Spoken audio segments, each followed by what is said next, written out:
ያፌት ተበላ።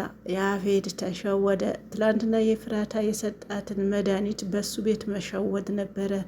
እንግዲህ የሆዷ ያለው ልጅ የናታና የእሷ ስለሆነ ሊበቀል አስቦ ነበር። ነገር ግን አልተሳካለትም። በእኔ ላይ የምታስሩት ሴራ እኔ የማላቅ መሰላቸው ሲል እንግዲህ እኛም ሰምተነዋል። ኤፉዬ ግን አልሰማችሁም። ስለዚህ ሆን ብሎ ያን ያቀደው መድኃኒት ልጁ የእሱ እንዳልሆነ በብዙ ጊዜ አስቦ አሰላስሎ ከዛ በፊት የነበሩ ቪዲዮዎች ትውስታዎች እያመጣ ይህ ልጅ የኔ አይደለም የናታ ነው ሲል መድኃኒት ይዞ ወደ ቤት መጣ። ወደ ቤት ሲመጣም ገነት መድኃኒት ልትጠጣ ውሃ አምጪ ብሎ ላካት። እሷም እሺ ብላ ውሃ መጣች። አንድ ኪኒን ሰጣት። አያያዙ ራሱ እፍዬ ራሱ ታውቃለች እኮ የመድኃኒቱ አያያዝ እንዴት እንደሆነ ታውቃላችሁ። እሷም እንደዚህ ብላ አይታው ነበር። እንደማትውጠው ደግሞ እኔ እርግጠኛ ነበርኩ። ግን እንኳንም አልዋጠችውም፣ መድኃኒቱ አልዋጠችውም። ገና ዛሬ ተበላ ማለት ነው። ምክንያቱም የፍራታ ዝም ብላ አትወጣም። ከዛ በፊት የቤዛን ልጅ እንደገደለ ይታወቃል፣ እንዳስወረደ ይታወቃል። ስለዚህ አሁን ደግሞ የናታና የእሷን ነገር እጅግ በጣም ስላናደደው ይህ ነገር አምና ለመውሰድ አልሞከረችም እና ትላንትና እሱ የወሰደች ቢመስለውም ነገር ግን ኪኒኑ እንዳልዋጠችው መረጃ ወጥቷል። እሱም ከሀገር ለመውጣት ተፍ ተፍ ቢልም ግን ከዛም ከዚህም እየተጠባበቁት መሆኑን ፍርሃትም ተሰምቶት ደፍሮ ለመውጣት እንግዲህ ሞራሉም የለውም ማለት ነው። ስለዚህ እራሱም ፈሪ ይፈራል። አሁን ያለበት ሰዓት ያፌት እጅግ በጣም አሳሳቢ፣ ራሱም እንቅልፍ የማይተኛ እንደው መጠጥ እያበዛ ነው። እንዳያችሁ ከሆነ አንዳንድ ሰው የሆነ ጭንቀት ውስጥ ሲገባውና ሲጨንቀው የሆነ ነገር ሲበላሽበት ነው እንግዲህ ያው መጠጥ የሚጠጣው እንዳሉት ከሆነ ወይም ደግሞ በሚዲያ ላይ እንደሚጠጡት ከሆነ እንዳየ ነው ማለት ነው። ምንድነው የሚያደርጉት? ያው ከዛ ነገር የሚወጡ የሚመስላቸው ሰዎች አሉ።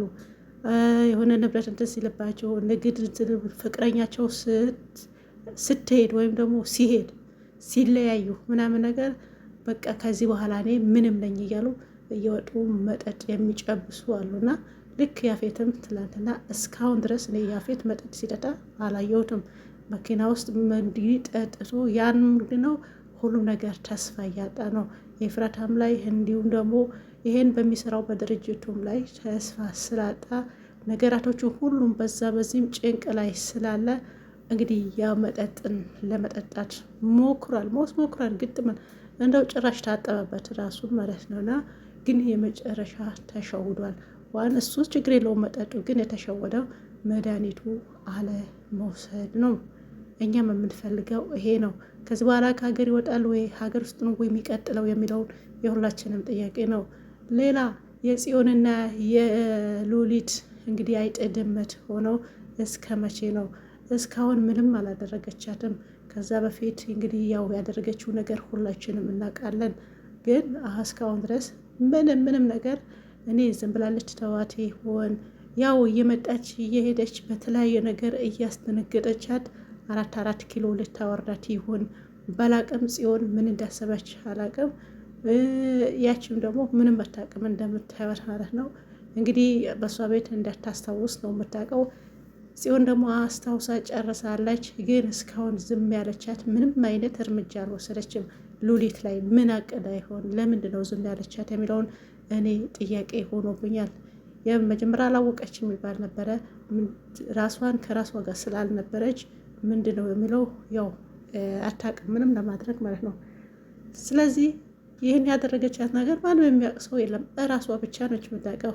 እሺ እራሷን ተመለሰ ምን እንዳደረጋች አስታወሰችው፣ ትዝ አላት። እንግዲህ የእሷን በአሽሙር እየነገረቻት ነበረ። እስቲል እስካሁን ምንም ያደረገችው ነገር የለም። የሆነ ስትናደድ ማሰንገድ፣ ከዚህ ውጪ ከዛ ሂጂ ምናምን ትበል እንጂ ይህ ያደረገችው ነገር እስካሁን ምንም ያለቻት ነገር የለም። ምን አስባ ይሁን ዝምታዋን ሰብራለች ጽዮን። እኔ ትንሽ አሳስበውኛል ማለት ነው። ምን አሳሰበሽ እነሱ ጉዳይ ልትሉ ትችላላችሁ። ኦፍኮርስ ግን ያሳስባል።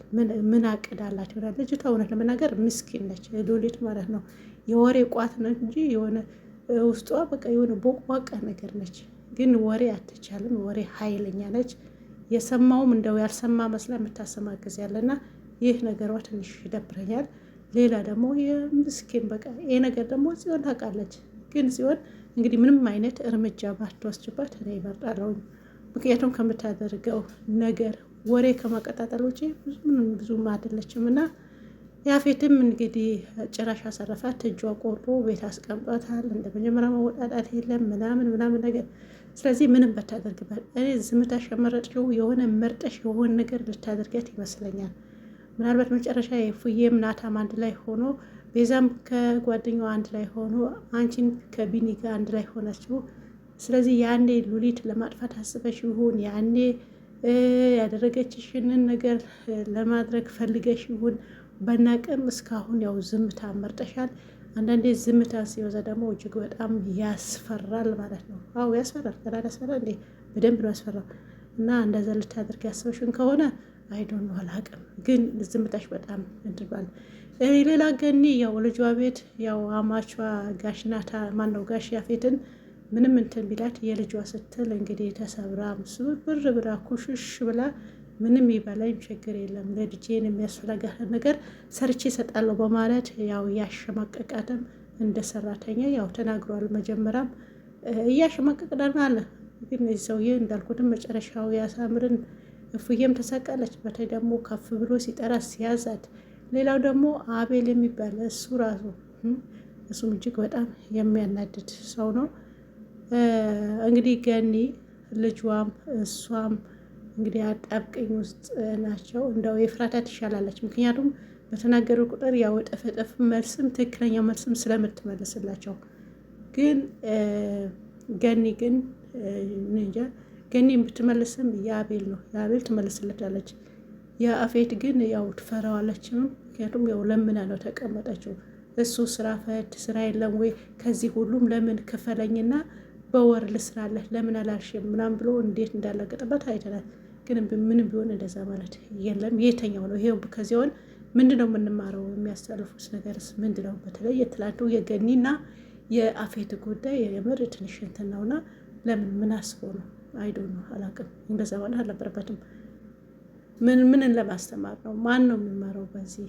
እስኪ ቆርጠን ስናወጣ ማለት ነው። እና ይሄን ያክል ያው የሚስት እናት ምንም ባትወልድ መወለድ ቋንቋ ነው። እናትህ ነች ማለት ነው። ስለዚህ ስለሌላት ድሃ ስለሆነች ምናምን ዝቅ ለማድረግ አትችልም። አንተ አዎ አትችልም። ነገ እሷ እንደዚህ ከፍ ብላ አንተ ዝቅ ልትል ትችላለህ። ስለዚህ ሰው አይናቅም። በዚህ ያክል በወረደ ደረጃ የሰው መልክ አይሰጥም። እና አንተ ማበሳኸዋል። እንግዲህ መጨረሻ እያሳመረልህ እኔ እንደው ዝም ብሎ በአንዴ መግደል አንተ ማሳረፍ ሳይሆን ያው ተይዘህ ከነ ነፍስህ ማስቃየት ማለት ነው። ከዛ ሁሉ ስታደርጋቸው የነበሩ በሙሉ አዎ እንደዛ ነው የምንፈልገው። ይሄ በአንዴ በጥይት ገድሎ እዛው መሞት ወይም እዚህ እንትን ማለት ምናምን ሳይሆን ኖ እንደዛ ሳይሆን ትክክለኛ ያው መያዝ። ከዛ አንተ ማስቃየት ስትሰቃይ ሁለት እጅና ሁለት እግር ታስሮ እንደፈለጉ ማድረግ ማለት ነው። አንተን ማለት ነው።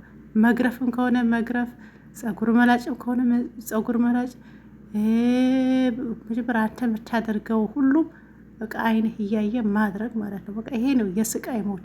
በአንዴ ከሞት ችግር ነው ምንም እንትላለም። እና ይህ ሁሉም ስታደርግ ስታሸብረ ነበርክ ሰውዬ ሞቶ ብቻ ሀላስ በቃ አይባልም። አዎ አይባልም። እንደዚህዎችማ ያው መቆንጠጥም ግድ ነው። ስለዚህ በሀገር የሚወጡ ወንጀል አምጠው ይሄ ወንጀል ሰርተው ከሀገር ለመውጣት የሚሞክሩ የኢትዮጵያ መንግስት ተባከባከነ ከዛም ከዚህም ብለህ አስያዛቸው ይያዙ የሚል መረጃ ነው። አዳሚ የሆነ ነገር ከሰራ ወደ ውጭ ለመውጣት ያስባል። ቀልዳለህ እንዴ? እንደዛ ነገር የለም። ስለዚህ ያጠፋው ጥፋት አለ። ለማምለጥ ከመሞከር ያው እጅ ብትሰጥ የተሻለ ነው። ይሄ የኔ ምክር ነው። አቤል ከዛ ቤት ቢወጣም የተሻለ ጥሩ ነው። ምክንያቱም ምንም የሚሰር ምንድን ነው የሚያስተላልፈው?